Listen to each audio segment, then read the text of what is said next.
Before watching the video, don't forget to subscribe the channel and enable bell notification to never miss an update from us. Hello everyone and good morning all of you. This is Ashima, and in today's video we're going to talk about various news events of the past day. Right, so watch the video till the end, because this video is going to be all detailed video where where every minute of this video is going to be utilized, right? And before we begin, something for all of you from Entri apps side, that is, we have Entri app for which the link is already given below. And on this app, currently we are providing all free mocks and free test series and free text sectional tests for a limited time period. So you can download this app from the link which is provided below, and you can attempt all of them free of cost without any charges being taken. Right, so do download this app and check out the offer. Also, we have free current affairs quiz which is free altogether, so you can give that current affairs quiz after you take this session. That's going to be helpful for you. Right, now we're going to begin with our discussion. The first news event we're going to talk about is Arogya Sanjeevani product. Now, this product is of IRDAI, Insurance Regulatory and Development Authority of India, which is the insurance regulatory body of India. So, IRDAI has this scheme or this insurance cover already. Now, in this, IRDAI has made a certain change, and that is that it has asked the general health insurance companies, that is all general health insurance companies, to offer between 50,000 to 1 lakh mandatorily under this insurance product. Now, this is a standard insurance product that was created by IRDAI, and now this insurance product has IRDAI has given out a regulation that there's a minimum 50,000 rupees that should be given under this insurance product by all the insurance companies. Right, now, this insurance product in this IRDAI is also mandated that all health insurance and general insurers need to offer standard individual health insurance product, and that individual health insurance product should be between 5 lakh and a minimum of 1 lakh should be there. So up to 5 lakh, that is from 1 lakh to 5 lakh amount should be there for the new standard individual health insurance that should also be given out, and this is also supposed to be a standard individual health insurance product. Right, now, what are the changes that have happened? Now, Arogya Sanjeevani policy earlier was a maximum original limit of 5 lakh. Now, this was earlier the maximum limit of this, that is, this 10 lakh was earlier 5 lakh. Right, now this 5 lakh has been increased to 10 lakh. This is the change that has happened that you need to update. Right, second of all, if we talk about Arogya Sanjeevani, this is a standard health insurance product which offers medical coverage to all the families as well as individuals. Now, in this, hospitalization expenses are covered, but along with hospitalization expenses, COVID-19 expenses are also covered. That is, for COVID-19 treatment, if you go in hospital, then also this insurance product is currently valid. Right, now, in this, there is a copay, that is 5% copay, and a sublimit of 2% is there on room rent as per this insurance product, and also it will cover the room expenses, the boarding expenses, the nursing expenses, and all of that up to 2% of the sum that is insured.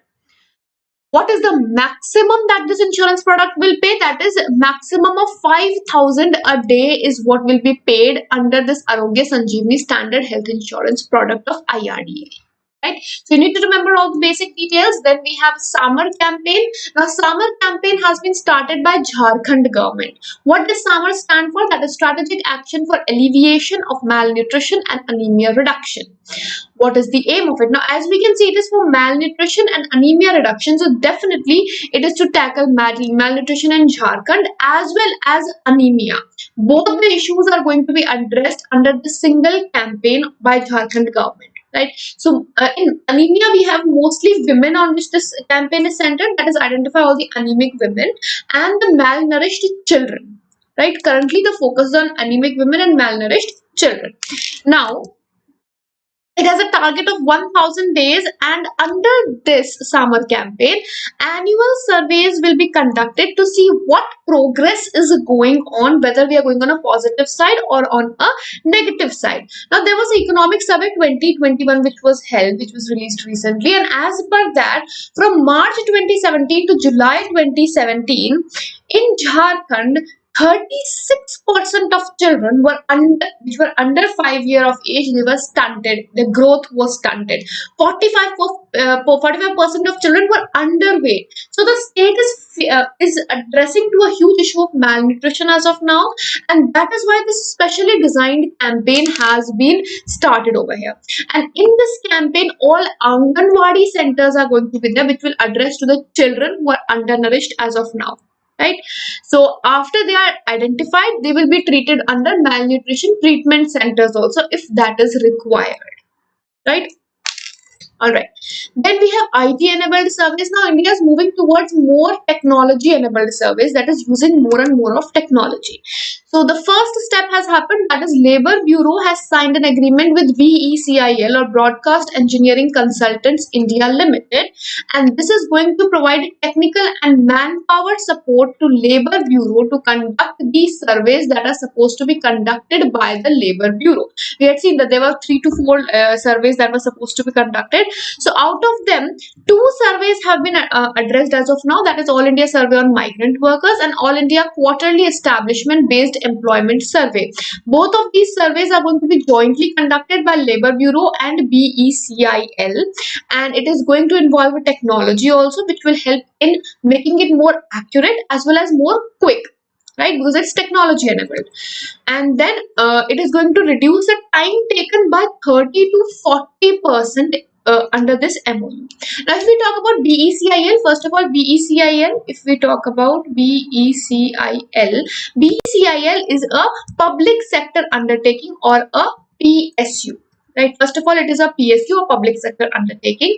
Second of all, it is like we say, it is in technology sector, so it provides all the broadcast and IT services across India, like it is providing it to Radio Mirchi, to Radio City, to Hindustan Times. So all of them are clients of this. Second, if we talk about Labour Bureau, then Labour Bureau is under Ministry of Labour and Employment. It comes under Ministry of Labour and Employment. Right, first of all, it comes under Labour and Employment, and it does the task of all the compilation of data, collection, analysis of data. All of the things which are related to the aspects of labor are done by the Labour Bureau. Right. Next, we have Gram Mujala scheme. Now, Gram Mujala scheme is to provide the cheapest LED bulbs in the rural areas. Now, when we're talking about cheapest, how cheap? That is a mere 10 rupees per bulb. This is the actually this is the cheapest you can pay for a LED bulb. Right now, in this, what is going to happen is, first of all, it is not something that is having government support, or we can say that government is providing subsidy. No, in this, bulbs are offered by the state-run Energy Efficiency Services Limited. Subsidiary Convergence Energy Services Limited, or CESL, is going to provide these bulbs, and it's not like 1 or 2 bulbs.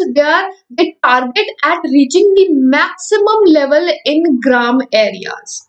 Right now, if we talk about what is the purpose, that is that addressing to the climate change and the steps that India is trying to take towards making India more of a energy sufficient nation, as well as using the right energy rather than the pollutant energy, is the reason why we are working towards LED bulbs. Now, where was it started? First of all, it was launched by the Union Power Minister, that is Rajkumar Singh, and it is financed entirely using the United Nations Clean Development Mechanism. So all the carbon credits which are there, which will be claimed under United Nations Clean Development Mechanism, all that credit is going to be utilized for financing this scheme. Now, in the first phase, the scheme has been launched in Bihar, and in Bihar also it has been started from Arrah district of Bihar. How much reach are they aiming? They are aiming at 15 million LED bulbs. 15 million LED bulbs they are going to distribute in Bihar, in Andhra Pradesh, in UP, in Maharashtra, and in Gujarat. These 5 states have been identified as of now, and in them also we have certain villages identified.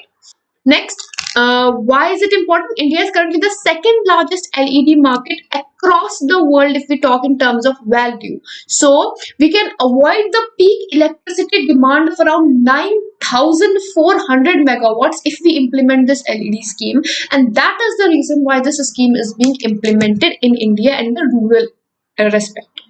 Then a few one-liners. Stone from Sita Elia in Sri Lanka is going to be used to be making Ayodhya Ram Temple. Second of all, Turkey has pulled out 2011 Istanbul Convention, which was the world's first binding treaty to prevent combat violence against women. World Sparrow. Now, on 20th of March, we have around 4 days which were celebrated: World Sparrow Day, International Day of Happiness, World Oral Health Day, and French Language Day. Now, French Language Day was celebrated by UN on 20th March, Oral Health Day 20th of March, International Happiness Day with the theme Happiness for All Forever, and World Sparrow Day again 20th of March.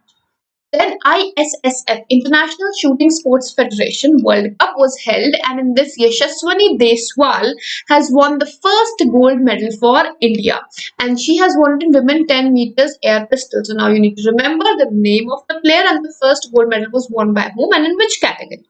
Then Center is going to set up an empowered committee for manufacturing high technology areas, and this is going to be headed by Ministry of Commerce and Industry because it involves the commerce and industry, that is manufacturing sector. IIT Bombay's Energy Swaraj Yatra bus has been built recently. Who built it? IIT Bombay Professor Dr. Chetan Singh Solanki. He has built this bus. Now this bus is quite important because of the developments that it brings into the picture. So you need to have a bit of an idea.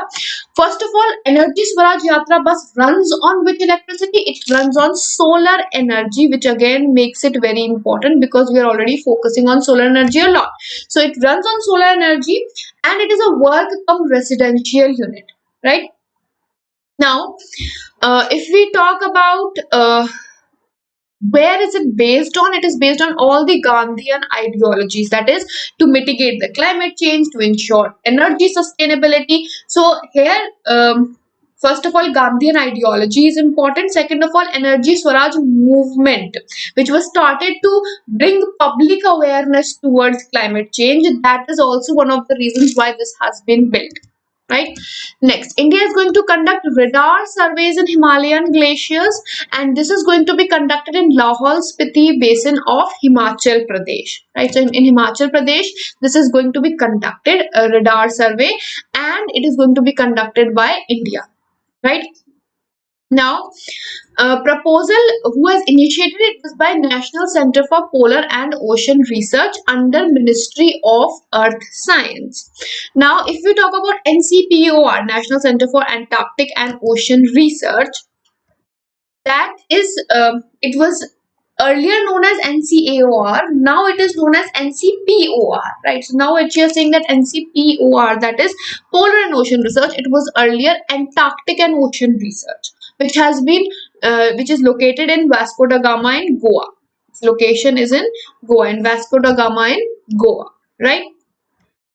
Next, India has participated in SCO's Navroz celebrations. Now, Navroz is an Iranian festival, Iranian New Year, which we can say. So, it is first of all Iranian New Year that we need to remember in this. Not Iranian, I'm so sorry. It is Persian New Year, not Iranian. It is for Persian. Second. Navroz celebrations are of Persia or for Persians. The Persian New Year. Navroz is a Persian New Year, and it usually starts in equinox, or in the, which we can say March equinox. On March equinox, this is started, and the first day is Farvadiyan. Farvadiyan is the first day. Now, just like we have January as the first month of our year and New Year Day is the first day. So, Farvadiyan is the first month and it is also the first day of Iranian solar calendar, right? So, all Iranians and Zoroastrians, they celebrate this. Then states can pass resolutions against central laws as the Supreme Court has claimed. The bench was chaired by the Chief Justice of India and it has said that states can pass resolutions, like various states have passed against farm laws. They have passed it against CAA. So states can pass. This shows that they don't agree with the laws of center, but it doesn't hold any power to become a law. So it cannot become a law. It's just a resolution to show that the states do not support the decision of centers. That's it. Right. Then India US has launched artificial intelligence initiative, and this is going to be focusing on artificial intelligence cooperation in priority critical areas of both the nations. Then United Nations Educational, Scientific and Cultural Organization or UNESCO has joined USO India and Toons Media Group over water conservation awareness program, which is going to be run for students. So for students this is going to be done, and UNESCO has joined Toons as well as USO India for that.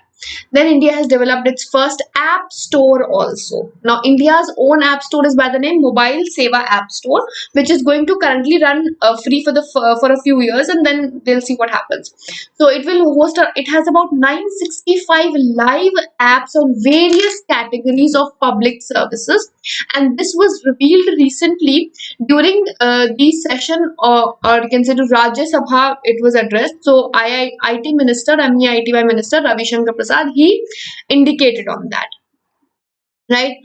Next, we have Parliament of Spain, which has legalized euthanasia. So euthanasia has been legalized in Spain now, and now therefore it has become one of the few nations that have a euthanasia legal. Now, what is euthanasia? That is a choice of someone who is terminally ill, someone who is suffering from such a disease that it won't be cured in the coming time, and is going to eventually die with that the disease. So on the wish of the person, if they agree to it, then death on wish can be granted by a doctor or a practitioner to the patient.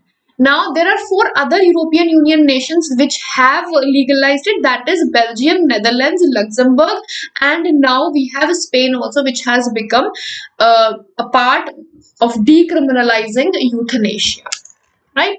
Then European Union, which has about 27 members, it has joined Coalition for Disaster Resilient Infrastructure or CDRI initiative of India. So that is again very important. And here we wind up the segment. It has been wonderful interacting with all of you, and I hope this session has been helpful to all of you.